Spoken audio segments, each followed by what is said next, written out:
திராவிட பேச்சரங்க பார்வையாளர்களுக்கு வணக்கம். அனைவருக்கும் தமிழ் புத்தாண்டு பொங்கல் திருநாள் நல்வாழ்த்துக்கள். நம்ம பொங்கல் திருநாளை கொண்டாடுவதோ அல்லது பொங்கலுக்கு வாழ்த்து சொல்வதோ ஒரு பெரிய முக்கியமான விஷயம் கிடையாது. ஏன்னா நம்ம வழக்கமாக தமிழர் திருநாளை தமிழர்களாகிய நாம எல்லோரும் கொண்டாடிக்கிட்டே தான் இருக்கோம்.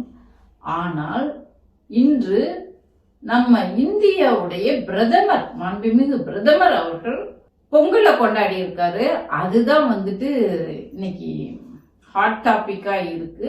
அதுதான் வியந்து நம்ம ஆச்சரியமான ஒரு விஷயமாக பார்க்க வேண்டியதா இருக்கு. அதாவது ஏன் இத ஆச்சரியமான விஷயமா வியந்து பார்க்கணும், பொங்கல் கொண்டாடுறது என்ன அவ்வளவு பெரிய சாதனையா அப்படின்ட்டு நம்ம நண்பர்களுக்கு சந்தேகம் வரும்.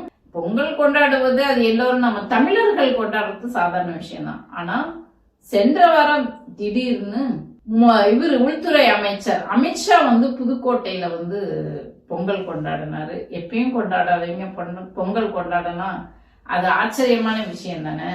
அதே போல இந்த வருடம் பிரதமர் மோடி அவர்கள் எல் முருகன் வீட்டுல டெல்லியில தமிழர்களுக்கு தான் திருநாள், தமிழ் இங்க வச்சு கொண்டாடி இருக்கலாம், தமிழ்நாட்டுல கொண்டாடி இருக்கலாம். ஆனா டெல்லியில இருக்க எல் முருகன் வீட்டுல போய் பொங்கலை கொண்டாடுறாரு. அப்போ நம்ம உடனே கேட்போம், இவர் ஏன் டெல்லியில போய் கொண்டாடுறாரு? தமிழ்நாட்டுல தமிழர்களுக்கு தானே திருநாள், தமிழ்நாட்டுல தானே, இங்க இருக்கிற தமிழர்கள்லாம் அங்க வர வச்சிட்டாரு. எல்லாம் அவங்கவுங்க குடும்பத்தோட இன்னைக்கு வீட்டுல எல்லாரும் பொங்கல் கொண்டாடிட்டு இருப்பாங்க. ஆனா குடும்பத்தோட இருக்கிறவங்களை கூட்டிட்டு போய் பிரிச்சு வச்சுட்டு அங்க போய் டெல்லியில போய் வச்சிட்டாரு. ஏன் டெல்லியில போய் வச்சிட்டாருன்னா, நம்ம கேட்போம்ல, நம்ம சொல்லுவோம்ல, இனிமே தேர்தல் வந்துட்டா அடிக்கடி தமிழ்நாட்டுக்கு வருவாங்க அப்படின்ற ஒரு வார்த்தை குறையிட்டுன்றதுக்கோசரம் டெல்லிக்கு கூட்டிட்டு போயிருப்பாங்க அப்படின்ட்டு நம்ம நினைக்கிறோம். அதுல இருந்து அந்த லிஸ்ட்ல இருந்து ஒண்ணு குறையும். எப்படியா இருந்தாலும் நம்ம அப்படித்தான் சொல்ல போறோம். ஏன்னா தேர்தல் வந்துருச்சு, அதனால பொங்கல் கொண்டாடுறாங்க என்று தான் நீங்க பொங்கல் கொண்டாடினாலும் அப்படித்தான் சொல்ல போறோம். இப்ப என்ன விஷயம்னா, எப்போதுமே கலை நிகழ்ச்சிகள் என்றால் மோடி யார கூப்பிடுவாருனாக்க இளையராஜா இசை கச்சேரி தான் வைப்பாரு. இளையராஜாவை தான் கூப்பிடுவாரு. அதுவும் எதுக்காகனா, அதுவும் நான் தமிழர்களுக்கு முக்கியத்துவம் கொடுக்கறேன் என்பதற்காக இளையராஜாவை கூப்பிடுறேன் என்று சொல்லி கூப்பிடுவாரு. இந்த முறை கொஞ்சம் சற்று மாறுதலாக யார கூப்பிட்டு இருக்காங்கன்னா, ஜிவி பிரகாஷ கூப்பிட்டு இருக்காங்க, இசையமைப்பாளர் ஜிவி பிரகாஷ். சரி, அவரை தான் கூப்பிட்டு இருக்காரா அப்படின்னு சொல்லி பார்த்தோம்னா, இவரு சிவகார்த்திகேயனை கூப்பிட்டு இருக்காங்க, ரவிமோகனை கூப்பிட்டுருக்காங்க. என்னடா இது ஆச்சரியமா இருக்கு. தமிழ் நடிகர்கள் எவ்வளவோ சீனியர் நடிகர்கள்லாம் இருக்காங்க. ரஜினி இருக்காரு, இன்னும் அவங்களுடைய ஃபேவரட் சீனியர் நடிகர் ரஜினி தான். ரஜினியை கூப்பிடுவாங்க, இளையராஜாவை கூப்பிடுவாங்க. இன்னும் இவங்கெல்லாம் விட்டுட்டு என்னத்துக்கு திடீர்னு சிவகார்த்திகேயன் ரவிமோகனை கூப்பிடுறாங்க? கேள்வி வரும் இல்ல. இந்நேரக்கு டக்குன்னு ஏன் அவங்கள கூப்பிட்டுருக்குறாங்கன்னு நம்ம அரசியல், இந்த தமிழ்நாட்டு அரசியல, மோடி அரசியல புரிஞ்சு கவனிச்சுட்டு வரவங்க டக்குன்னு நிறைய புரிஞ்சிருப்பாங்க. அது ஏன்னு சொல்றதுக்கு முன்னாடி இன்னொரு விஷயம் சொல்லிடுறேன். அந்த விழாவுல திருவள்ளுவருக்கு காவி உடை போட்டு பட்டடிச்சு குங்குமம் வச்சு அவரை சித்தரிச்சிருப்பாங்க. ஒரு ஆன்மீகவாதியாக சித்தரிச்சிருப்பாரு திருவள்ளுவரை. நம்ம திருவள்ளுவர் நாம எப்படி பாக்குறோம், அதாவது தமிழர்களுடைய நம்மளுடைய முப்பாட்டனியாரு திருவள்ளுவர் தான். உலக பொதுமுறையை கொடுத்தாரு திருவள்ளுவர். அதனால தமிழர்கள் எல்லோரும் திருவள்ளுவரை கொண்டாடிட்டு இருக்கோம். அதனால அவங்களும் நம்ம பாணியிலே நாங்களும் திருவள்ளுவரை கொண்டாடுறோம். நம்ம வெள்ளை ஆடை கொடுத்தோம் அவருக்கு, வெள்ளை கலர் உருவம் கொடுத்து ஆடை கொடுத்து அவருக்கு பட்டையெல்லாம் போட மாட்டோம். ஏன் அப்ப அவருக்கு நம்ம பட்டைய போட மாட்டோம் அப்படின்னு சொல்லி சொன்னோம்னா, அவர் எல்லோருக்குமானவர். அதனால அவருக்கு நம்ம பட்டைய போட்டு கொட்டைய போட்டு காவிய உடுத்தணும்னு அவசியம் இல்லை. ஏன்னா எல்லோருக்கும் எல்லாமும் என்ற அந்த பிறப்புக்கும் எல்லா உயிர்க்கும் மெய்ப்பொருள் காண்பது செய் தொழில் வேற்றுமையான் என்ற அந்த குரலை கொடுத்தவர் ஐயன் வள்ளுவர் அவர்கள் தான். பிறப்புக்கும் எல்லா உயிருக்கும் என்றாலே பிறப்பால் அனைவரும் சமம், நீ ஏன் தொழிலால வேற்றுமை பாக்குற அப்படின்னு சொல்லிட்டு தான் நீ தொழிலை வச்சு சாதிய உருவாக்குற, அந்த வர்ணத்தை உருவாக்குற. அது கூடாது, அனைவரும் சமம் என்று சொன்னவர் தான் வள்ளுவர். அதனாலதான் சமத்துவத்தின் அடையாளமாக குறியீடாக இருக்கக்கூடிய வெள்ளை துணியை சமாதானத்தின் குறியீடாக இருக்கக்கூடிய வெள்ளை ஆடையை நம்ம அவருக்கு உடுத்தி நம்ம பார்த்துட்டு இருக்கோம். அந்த திருக்குறளை கொடுத்த வள்ளுவருக்கு இவங்க வந்து காவி ஆடைய கொடுத்து பட்டைய போட்டு கொட்டைய போட்டு வச்சிட்டு இருக்காங்க. ஒரு பக்கம் நீங்க தமிழர்கள் பெரிதும் மதிக்கக்கூடிய திருவள்ளுவரை நாங்களும் திருக்குறளை பாடுறோம், திருக்குறள்ல திருவள்ளுவரோட பாடல்களை நாங்க பாடுறோம் அப்படின்னு சொல்லிட்டு ஒரு பக்கம் பாடல்களை போட்டுக்கிட்டு திருவள்ளுவருக்கு இந்த காவி சாயம் பூசிக்கிட்டாங்க. நாங்க என்னத்தான் திருவள்ளுவர் உங்க மொழியை நாங்க பாடினாலும் மொழி வந்து உலகிலேயே மூத்த மொழி, பழமையான மொழி, தமிழ் வளம் வாய்ந்த மொழி தமிழ் தான் என்று அங்க வந்து பேசியிருக்காரு உலகிலேயே. அப்படி பேசினாலும் ஆனாலும் எங்க அந்த வர்ணாசிரம கொள்கையை நாங்க விட்டு கொடுக்கவே மாட்டோம், அதை நாங்க ஃபாலோ பண்ணுவோம்னு திருவள்ளுவருக்கு அந்த வர்ணாசிரமத்தை அவருக்கு வந்து அடிச்சு விட்டாங்க, வர்ணாசிரம கொள்கை. சரிங்களா? இப்ப சிவகார்த்திகேயனை ரவிமோகன், ஜிவி பிரகாஷை ஏன் அழைச்சாங்க அப்படின்னு சொல்லிட்டு இப்ப நம்ம பாத்துக்குவோம். ஏன் அழைச்சாங்கன்னு நிறைய எல்லாத்துக்கும் தெரிஞ்சிருக்கும், ரொம்ப ஆராய்ச்சி பண்ண வேண்டிய அவசியம் இல்ல. பராசக்தி படம் தான் காரணம். பராசக்தி படம் வந்தோடனே தீ பரவட்டும் அறிஞர் அண்ணா எழுதிய அந்த வசனம் வந்து ரொம்ப ஃபேமஸா இன்னைக்கு போயிட்டு இருக்கு. இந்த படம் வந்ததுக்கு அப்புறம் அந்த படம் ஒரு முரசொலியாக இருந்து திராவிட முன்னேற்ற கழகத்துக்கு பெரும் ஒரு பிரச்சார பீரங்கியாக பராசக்தி படம் வந்து இன்னைக்கு பிரச்சாரம் பண்ணிட்டு இருக்கு. நீங்க வந்து படத்தை வச்சு நீங்க அரசியல் பண்றீங்களா? பராசக்தி படத்தை வச்சு நான் பாரு பொங்கல் வச்சு நான் அரசியல் பண்றேன். உங்களுக்கு எதிராக போட்டியாக நீ யார்? சிவகார்த்திகேயனை தானே எடுத்துட்டு வந்த, ஜிவி பிரகாஷ் தூக்கிட்டு வந்தியா, ரவிமோகனை தூக்கிட்டு வந்தியா? தான் அவங்கள வச்சு நான் பொங்கல் கொண்டாடுறோம் பாரு.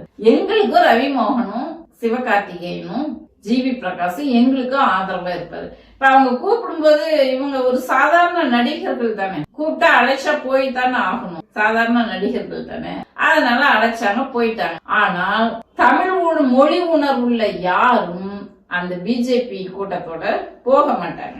ஏன்? இவங்க வந்துட்டு ஒரு நடிகராக அவங்க சக்திக்கு உட்பட்டு அவங்களால எதிர்க்க முடியாது. அவங்கள கூப்பிடும்போது அழைக்கிறாங்க, எங்க நிகழ்ச்சியில வந்து கலந்துக்குங்க என்று சொல்லி அழைக்கிறாங்க, அதனால போய் கலந்துக்கிட்டாங்க. மொழி பற்று உள்ள சிவகார்த்திகேயன் பேசினாரு, நாட்டுக்காக ஒரு படமும் மொழிக்காகவும் ஒரு படமும் நடிச்சிட்டேன் என்று சொல்லி பெருமையா பேசினாரு. அப்படி பெருமையா பேசினவரு அந்த விழாவுல மோடி கூட்டின அந்த விழாவுல போய் உட்கார்ந்துட்டு இருப்பாரா? நம்ம பாட்டன் முப்பாட்டன் திருவள்ளுவருக்கு காவி சாயத்தை போட்டு அவமானப்படுத்திட்டு வச்சிட்டு இருக்காங்க. அந்த விழாவுல போய் மொழி உணர்வை வெளிப்படுத்தி அந்த சிவகார்த்திகேயன் சரி, ரவிமோகனும் சரி, ஜிவி பிரகாஷும் விரும்பி போய் இருப்பாங்களா? கட்டாயம் விரும்பி போய், அவங்களால அவங்களை எதிர்க்கக்கூடிய சக்தி இல்ல, அதனால விரும்பி போயிருக்க மாட்டாங்க. அதுதான் உண்மையாக இருக்கும். நம்ம அடுத்தது வரும். ஏன் அப்படி விரும்பி போயிருக்க மாட்டாங்க அப்படின்னு சொல்றேன்னாக்க, நீங்க உங்க வாழ்நாள் முழுசும் 1938 இருந்தே ஹிந்தியை திணிக்கிறீங்க.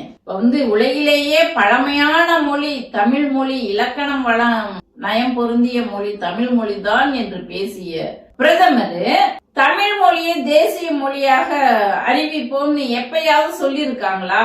இந்திய வந்து தானே 3வது மொழியா படிங்க அப்படின்னு சொல்றாங்க. தமிழ் மொழியை தேசிய மொழியாக அறிவிப்போம், தமிழுக்கு அதிக நிதி ஒதுக்குவோம். இப்ப செத்து போன மொழி சமஸ்கிருதத்துக்கு நீங்க வந்து 2000 கோடி 3000 கோடி ஒதுக்குறீங்க, தமிழுக்கு ஏன் குறைவாக ஒதுக்குறீங்க? அதுக்கு அதிக நிதி ஒதுக்கீடு செய்து அது இந்தியா முழுசும் பேசுவதற்கு என்ன வழி பண்ணிருக்கீங்க இது வரைக்கும்? உண்மையிலேயே உங்களுக்கு தமிழ் பற்று இருக்குன்னா நீங்க நடிக்க கூடாது, அதைத்தானே செஞ்சிருக்கணும். தமிழ் பற்று இருக்கிற மாதிரி ஏன் காட்டிக்கிறீங்க, நடிக்கிறீங்க? உங்களுக்கு உண்மையா இருக்குதுன்னா நிதி ஒதுக்கறத வச்சுதானே. ஆமா, இவங்க அந்த காங்கிரஸ் அரசு ஒதுக்குன நிதியை விட மோடி அரசு அதிக நிதி ஒதுக்குறாங்க, இவங்களுக்கு தமிழ் பற்று அதிகமா இருக்குதுன்னு சொல்ல முடியும். அப்போ உங்க நோக்கம் மொழியை அழிக்கணும், தமிழர்களை அழிக்கணும், அதுதானே உங்க நோக்கம். நடிச்சுக்கிட்டு வந்தீங்கன்னா, காவி சாயம் பூசிக்கிட்டு வந்தீங்கன்னா எங்களுக்கு தெரியாம போயிருமா என்ன? இப்போ இங்க நடக்கிறது வந்துட்டு பராசக்தி படத்துல அண்ணாதுரையை காட்டிட்டாங்க, கலைஞரை காட்டிட்டாங்க, பெரியார் தான் மொழிக்கு போராடினாரு என்பது வரலாற்று உண்மையாகிடுச்சு. அதை பத்தியே இந்த தமிழர்கள் பேசிட்டு இருக்கிறாங்க. அதுக்கு மாற்றாக அந்த படத்துல நடிச்சவங்கள மாற்றாக கொண்டுட்டு வந்து உட்கார வச்சிட்டாங்க. அவ்வளவுதான் வித்தியாசம். இப்போ தமிழ்நாட்டுல நடக்கிறது 2 பேருக்கு தான் போர். தேர்தல் வந்தோன்னு தான் இந்த பொங்கல் கொண்டாட்டமும். தேர்தல் இல்லைன்னா நம்ம வந்து பல 100 ஆண்டுகளாக பொங்கல் விழாவோ கொண்டாடிட்டு இருக்கோம்.